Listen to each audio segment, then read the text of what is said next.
আসসালামু আলাইকুম বন্ধুরা, কেমন আছেন সবাই? আশা করি আল্লাহর অশেষ রহমতে সবাই ভালোই আছেন। তো কাছে বা দূরে যেখান থেকে আমার এই ভিডিওটি দেখছেন তাদের সবার প্রতি শ্রদ্ধা এবং ভালোবাসা জানিয়ে নতুন একটি ভিডিও নিয়ে আসছি আপনাদের সামনে। তো এটা আমার রেসিপির চ্যানেলে প্রথম রেসিপি আর কি। তো আপনাদের কারো কাছে যদি একটুকু ভালো লেগে থাকে তাহলে প্লিজ একটা লাইক দিবেন এবং সাবস্ক্রাইব করে পাশে থাকবেন, বেল আইকনে ক্লিক করবেন যেন পরবর্তী ভিডিও ছাড়ার সঙ্গে সঙ্গে পৌঁছে যায় সবার আগে আপনার কাছে। তো আজকে আমি রান্না করব আহ, আজকে আমি রান্না করব একটি নিরামিষ তরকারি। ঢেঁড়স আর আলু দিয়ে নিরামিষের এই তরকারিটি আমার কাছে অত্যন্ত মজা লাগে। তো আপনাদের কাছে কেমন লাগবে দেখুন, দেখার পরে অবশ্যই একদিন ট্রাই করবেন এবং যদি ভালো লাগে তাহলে কমেন্ট করে জানাবেন। তো ঢেঁড়স আর এই আলুর তরকারিটি রান্নার জন্য আমি আলু সিদ্ধ করে নিয়েছি প্রেসার কুকারে। তো সেটা কি ছিলে নিচ্ছি।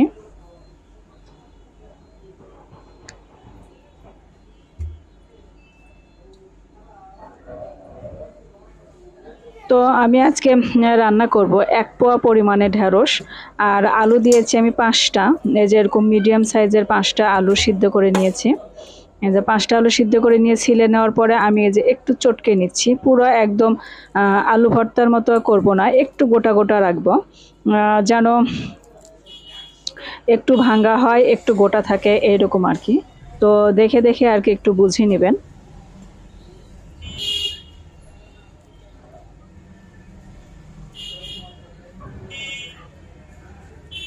তো আলুগুলো খুব ভালো করে সিদ্ধ করে নেবেন, তাহলে যে এরকম হবে আর কি।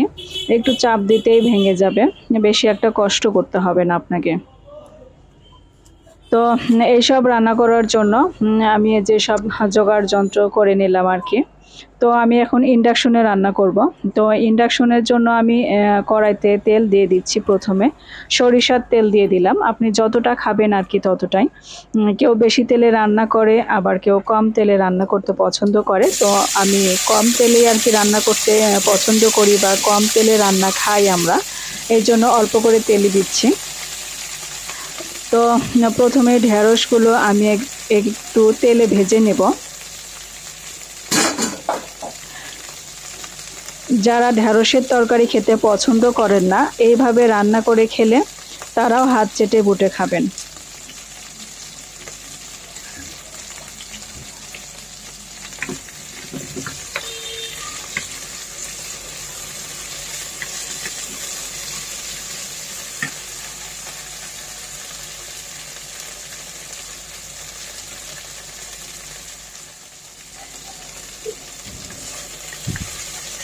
তো এই যে ঢেঁড়সগুলো বেশি ভাজা যাবে না, একটু কালার চেঞ্জ হওয়া পর্যন্ত ভাজবেন। 2 মিনিট ভাজার পরে দেখবেন ঢেঁড়সের কালারটা একটু চেঞ্জ হয়ে এসেছে। তো সেই পর্যন্ত আর কি ভাজবেন। তারপরে ঢেঁড়সগুলো আমি নামিয়ে নিয়েছি এবং ওই কড়াইতেই আমি আবার সামান্য কিছু তেল দিলাম। তেল দিয়ে এখন পেঁয়াজগুলো ভেজে নেব। এই যে আমি পেঁয়াজ দিয়েছি এখানে বড় সাইজের 3টা। তো পেঁয়াজটা হালকা ব্রাউন করে একটু ভেজে নেব, তারপরে অন্যান্য সব মশলা দেব।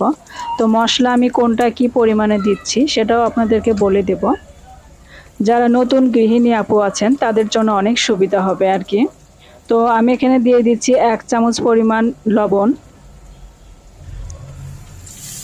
আর এখানে 2 চা চামচ পরিমাণ মশলা দিয়ে দিচ্ছি। জিরা, আদা এবং রসুন আমি একসঙ্গে বেটে রাখি এক বক্সেই। তো সেখান থেকে 2 চামচ তুলে দিলাম। আর মরিচের গুঁড়া দিয়ে দিলাম আমি 1 চামচ পরিমাণ, আর হলুদের গুঁড়া দিলাম হাফ চা চামচ পরিমাণ। তারপরে আমি এখন দিয়ে দিচ্ছি টমেটো। একটা টমেটো আমি পেস্ট করে নিয়েছি ব্লেন্ডারে। তো সেই টমেটোটাই দিয়ে দিলাম আর কি, একটু পানি সহ ব্লেন্ড করেছি, তাতে আমার এই যে মশলাগুলো পুড়ে যাবে না। পানি তো দিতেই হতো, এই জন্য টমেটোর ভিতরেই দিয়ে ব্লেন্ড করে নিয়েছি। তো এই যে তারপরে মশলাগুলো একটু কষিয়ে নেবেন ভালো করে। ভালো করে কষানো যখন হয়ে যাবে, যখন উপরে মশলার উপরে তেল উঠে আসবে, তো সেই পর্যায়ে আর কি আলুটা দিয়ে দিবেন। যে সিদ্ধ করা আলু যে আমি চটকে রেখেছিলাম, সেই আলুটা দিয়ে দিচ্ছি। তো তো আলুটা দিয়ে একটু কষিয়ে নেবার পরে একটু ঢেঁড়স দিব আমি আর কি, ঢেঁড়সটা পরে দিব। ঢেঁড়সগুলো যেহেতু তেলে ভাজা আছে অর্ধেক সিদ্ধ, তাই আমি একটু পরে দিচ্ছি। তো আলুটা কষানো হয়ে গেছে, তারপরে ঢেঁড়স দিলাম।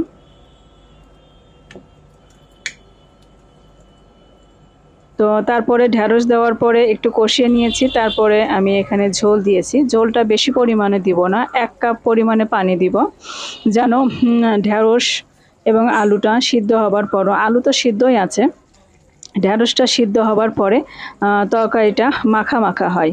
বেশি ঝোল হলে কিন্তু ভালো লাগবে না, জাস্ট মাখা মাখা হবে।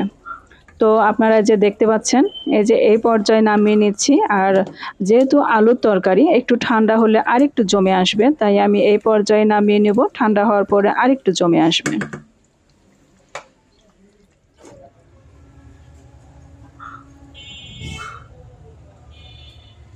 তো বন্ধুরা, যারা ঢেঁড়স খেতে পছন্দ করেন না, এইভাবে যদি রান্না করে খান ঢেঁড়সের তরকারি, তাহলে আমার মনে হয় যে প্রতিদিনই খেতে চাইবেন, যে এইভাবে ঢেঁড়সের তরকারিটা এত মজার।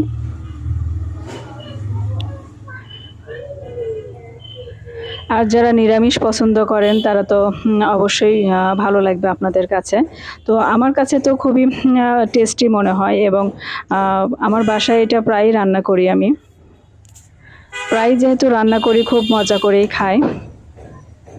তো কার কার ভালো লাগলো কমেন্ট করে অবশ্যই জানাবেন। সবাই ভালো থাকবেন, সুস্থ থাকবেন। আল্লাহ হাফেজ।